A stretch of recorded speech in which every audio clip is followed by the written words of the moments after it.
दोस्तों इस वीडियो में मैं आपको सिखाऊंगा सम इफ और सम इफ फॉर्मूले का हम कैसे इस्तेमाल करते हैं और इसके मैं पूरे 5 तरीके बताऊंगा आपको जो आपके बहुत ज्यादा काम आएंगे। बहुत पावरफुल फॉर्मूला है, इससे हम बहुत ज्यादा रिपोर्टिंग वगैरह बना सकते हैं। तो मैं शुरू करता हूं बिना समय गवाए। वीडियो को आप आखिरी तक जरूर देखें, ये फॉर्मूले आपको दूसरी जगह नहीं मिलेंगे। इसमें कुछ फॉर्मूले मैं इस तरह से बताऊंगा, तो वीडियो को आखिरी तक देखें। चैनल को सब्सक्राइब करें, लाइक शेयर कमेंट जरूर करें। मैं फॉर्मूला शुरू करता हूं बराबर सम इफ। सम इफ फॉर्मूले के बारे में मैं पहले आपको बताऊं, इसमें 3 चीजें होती हैं सम इफ में। एक है रेंज, क्राइटेरिया, सम रेंज। रेंज का मतलब यह है कि हमारे पास जो टेबल है जहां से हमें डेटा लेना है उसमें से हम वो रेंज ले लेंगे। रेंज कौन सी लेंगे? हमें जो देखना है वो एम्प्लॉय के आधार में देखना है कि इस एम्प्लॉय का ही टोटल देखना है। तो हम एम्प्लॉय कहां पर है? हमारे जो डेटा के टेबल में है, जो ट्रांजैक्शन टेबल है, ये हमने पूरा टेबल का कॉलम सेलेक्ट कर लिया। उसके बाद हमने किया इसको लॉक। लॉक करने से क्या होगा? अब लॉक करने का तरीका क्या होता है? सिंपल, आपने लॉक करने के लिए F4 की प्रेस कर देनी है। तो ये कॉलम से पहले और रो से पहले डॉलर का साइन लग जाएगा। उसका मतलब यह है कि जब हम इसको नीचे ड्रैग करेंगे तो होता क्या है, D3 से D52 तक नीचे ड्रैग करेंगे तो D3 की जगह 4 हो जाता अगर हम लॉक नहीं करते तो। लेकिन ये रेंज यहीं पे इसी तरह से लॉक रहेगी। कोमा। अब दूसरा पूछता है हमसे क्राइटेरिया। अब इस रेंज में से हमारा जो क्राइटेरिया, देखें सम इफ फॉर्मूला लगाने के लिए हमें पहले क्राइटेरिया ही पता होना चाहिए कि क्राइटेरिया क्या है और क्राइटेरिया कौन से कॉलम में है, वहां से हमने रेंज लेनी है। उसके बाद क्राइटेरिया आ गया हमारा रूबी पर भी, यानी ये वाला सेल S3, कोमा। सम रेंज पूछता है तो सम रेंज का मतलब है जहां से आपने कैलकुलेशन करना, यानी टोटल जहां से लेना है, जो नंबरिक जहां पर है वहां से। इसको हम पूरे कॉलम को सेलेक्ट कर लेंगे, इतना ही, और इसको लॉक कर देंगे, ब्रैकेट क्लोज कर देंगे। तो इसमें हमारे पास 3 चीजें हुई। रेंज, रेंज ये है, इसका क्राइटेरिया, क्राइटेरिया ये है, और सम रेंज ये है। अब हम इसको नीचे ड्रैग करेंगे तो आप देखेंगे इन सभी एम्प्लॉयज का टोटल आ गया है। इसको नीचे सम भी कर देते हैं तो ये सबका हमारे पास टोटल आ गया। अब हमने देखा एम्प्लॉयज के लिए। अब मैं आपको दूसरा एग्जांपल देता हूं कि हमें यहां पे देखना है कैश और बैंक कितना हुआ है। सम इफ ब्रैकेट रेंज। अब रेंज हमारी क्या है, उससे पहले हमें क्राइटेरिया पता होना चाहिए। क्राइटेरिया है हमारा कैश, तो कैश के हिसाब से रेंज क्या होनी चाहिए? ना तो सीरियल नंबर में कैश है, ना डेट में है, ना एम्प्लॉय में है, कैश कार्ड में है। तो यहां से नीचे तक हम वो रेंज सेलेक्ट कर लेंगे, कोमा। उसका क्राइटेरिया यानी हमारा कैश है।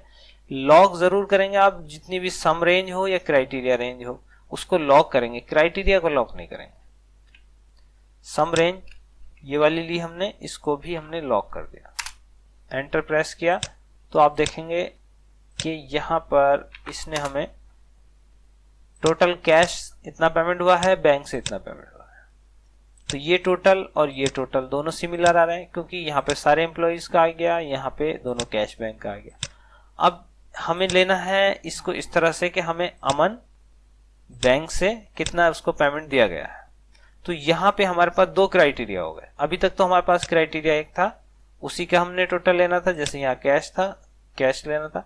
लेकिन अब हमारे पास क्राइटेरिया है 2, अमन बैंक, और यहां पे हमें उसका आंसर लेना। तो यहां हम फॉर्मूला लगाएंगे बराबर सम इफ S लगाएंगे उसमें, तो ये फॉर्मूला चेंज हो जाएगा, सम इफ्स हो जाएगा। तो सबसे पहले पूछा इसने सम रेंज, तो सम रेंज का मतलब होता है जहां से हमें टोटल लेना है, पहले इसको वो रेंज दे देनी है।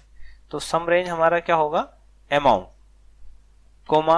अब इसने पूछा, जैसे वहां पूछ रहा था हमसे रेंज, यहां पे पूछा इसने क्राइटेरिया रेंज 1, यानी कि हमें जो क्राइटेरिया रेंज 1 है, मान लीजिए पहला क्राइटेरिया हमारा है अमन कुमार, तो अमन कुमार हमें कहां मिलेगा? एम्प्लॉयज में। तो ये हमारी क्राइटेरिया रेंज 1 हो गई। तो ये क्राइटेरिया रेंज 1, इसको भी हमने लॉक कर लिया, कोमा लगाया। इसका क्राइटेरिया क्या है? अमन कुमार, तो अमन कुमार को हमने सेलेक्ट कर लिया यहाँ पे, यानी वो सेल ले लिया।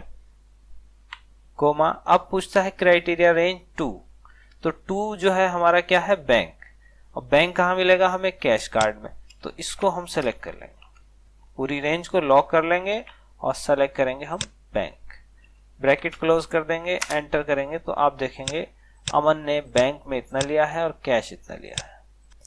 तो यहां पे हमने यूज किए 2 क्राइटेरिया। अब हमारे पास क्राइटेरिया जो है यानी कि 3 हो जाते हैं। मान लीजिए from date, to date, sorry यहां पे भी 2 हैं, लेकिन क्या है यहां पे फॉर्मूले में चेंजेस है। फ्रॉम डेट और टू डेट के बीच में हमें मोर देन लेस देन का भी यूज करना है। उसको हम कैसे करेंगे, ये बहुत इंपॉर्टेंट है, इसको आपने जरूर सीखना है। इसके लिए हम लगाएंगे बराबर सम इफ। अब हमने ये देखना है कि क्राइटेरिया जो हमारा है वो डेट के अकॉर्डिंग है, यानी कि हमें जो चाहिए इसमें वो डेट के आधार पे चाहिए। तो पहले तो इसने पूछा सम रेंज, तो सम रेंज में तो नो डाउट आपने जहां से आपने मतलब टोटल लेना है वो रेंज ले लेनी है, कोमा। अब क्राइटेरिया रेंज 1, तो इसका पहला क्राइटेरिया है फ्रॉम डेट और दूसरा क्राइटेरिया है टू डेट, तो दोनों की रेंज जो होगी वो क्राइटेरिया रेंज 1 और क्राइटेरिया रेंज 2 दोनों एक ही होंगी। वो क्या होगी कि हमारा ये डेट के अकॉर्डिंग है, तो यहाँ पे हम लेंगे डेट। यहाँ पे थोड़ा कंफ्यूजन होगा, मैं एक बार फिर बताऊं कि हमें फ्रॉम डेट जो है वो भी यहीं से चुननी है और टू डेट जो है वो भी यहीं से चुननी है, क्योंकि डेट कहीं और है नहीं। तो उसलिए हम क्या करेंगे, फ्रॉम डेट के लिए भी यही रेंज लेंगे और टू डेट के लिए फिलहाल हमने पहले फ्रॉम डेट के लिए लिया है, कोमा। अब इसका जो क्राइटेरिया 1 है वो है ये वाला सेल, लेकिन उसमें भी एक कंडीशन है। कंडीशन ये है कि हमें यहाँ पे ये देना है कि मोर देन और इक्वल, यानी इस डेट से बराबर हो या बड़ा हो और इस डेट से छोटा हो या बराबर हो। तो कंडीशन ये है, तो हम उसके लिए हमें थोड़ा सा फॉर्मूले में दूसरा फॉर्मूला ऐड करना पड़ेगा। वो कैसे ऐड करेंगे, इन्वर्टेड कोमा हम लगाएंगे, यहां लिखेंगे मोर देन इक्वल कोमा, यानी उस डेट से पहले ये चीज आ जाए उसमें, या तो हम उस सेल में ही दे देंगे मोर देन इक्वल करके, या फिर हम यहाँ पे पहले लगा देंगे। एंड का साइन लेंगे, तो एंड में क्या होगा, एंड का मतलब है ये और ये दोनों चीज आ जाएंगी, कोमा। अब इसी तरह से क्राइटेरिया रेंज 2, ये भी क्राइटेरिया रेंज 2 भी हमारी डेट ही आ जाएगी, कोमा। इसके लिए हम क्या करेंगे, फिर इन्वर्टेड कोमा लगाएंगे, इस बार करेंगे लेस देन इक्वल, फिर इन्वर्टेड कोमा बंद, यानी ये चाहिए और एंड ये वाला सेल चाहिए।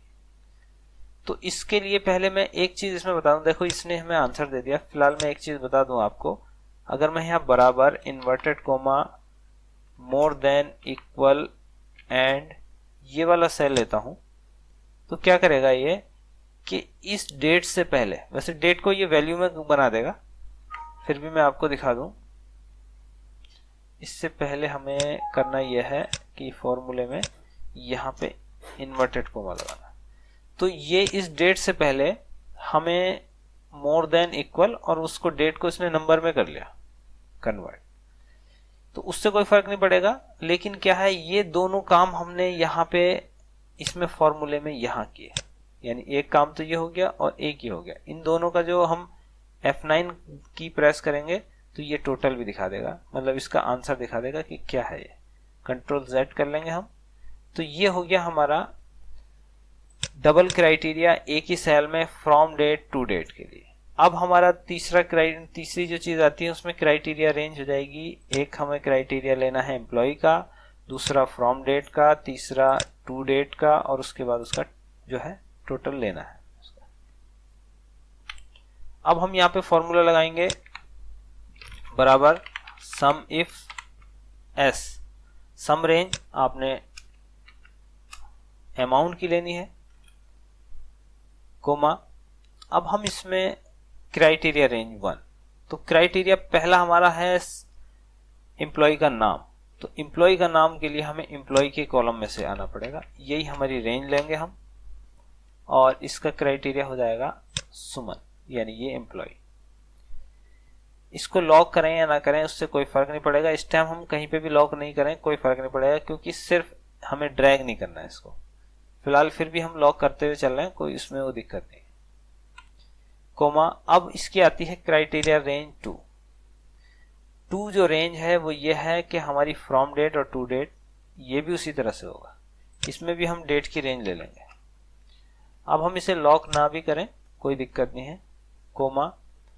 अब इसमें हमने करना यह है कि यहाँ पे हमने फ्रॉम डेट जो लेना है उससे पहले inverted coma, more than, equal, inverted coma close and ये वाला ले लेना जहां पे हमारी फ्रॉम डेट आएगी, कोमा। इसी तरह से क्राइटेरिया रेंज जो है 3 है, तो 3 में भी हम जो है डेट ही यूज करेंगे, डेट ले लेंगे। और इसका जो क्राइटेरिया होगा वो क्या होगा, inverted coma, less than equal. Less than equal का जरूर इस्तेमाल करना है, इक्वल एक बार नहीं भी करें लेकिन लेस देन का इस्तेमाल जरूर करना है। तो लेस देन में क्या, इक्वल में क्या होगा, मान लीजिए 1 तारीख से 30 तारीख तक के लिए आपने वो उसमें कंडीशन लगाई, तो अगर हम इक्वल नहीं लगाएंगे तो 1 तारीख के बाद 2 तारीख से करेगा वो आगे का, और 30 की जगह 29 से करेगा। तो इक्वल में वो वाला भी वैल्यू आ जाएगी जो उस मतलब फ्रॉम डेट हो या लास्ट डेट हो उसके according. Inverted coma close and, और ये वाला साइन आ जाए, ये वाला सेल आ जाएगा, ब्रैकेट क्लोज करके एंटर मार देना। अब हम देखते हैं सुमन ने 1/1/19 से 10/1/19 तक कितना पैसा लिया। इसने 11,223 रुपये लिए। अब सुमन रावत की जगह हम ले लेते हैं सबसे पहला नाम रूबी परवीन, इसने जो है 9,836 रुपये लिए हैं इस रेंज में। अब हमें देखना है कि रूबी ने यहाँ पे भी हम इसको ही ले लेते हैं, कैश लिया है इसने इतना और बैंक में लिया है इतना। अब हम ये देख लेते हैं कि रूबी ने टोटल कितना लिया है, टोटल 30,616। तो उसके लिए हमें क्या होगी, इसकी लास्ट डेट की जो एंट्री है वो देखनी पड़ेगी, कौन सी है, लास्ट डेट की एंट्री है 19/2 की। तो सबसे बाद में 19/2 हम यहाँ पे ले लेंगे 19/2/2019। तो आप देखेंगे इसने इस रेंज में इतना पैसा लिया। तो ये आपकी रिपोर्टिंग सम इफ फॉर्मूले ने हमें बना दी।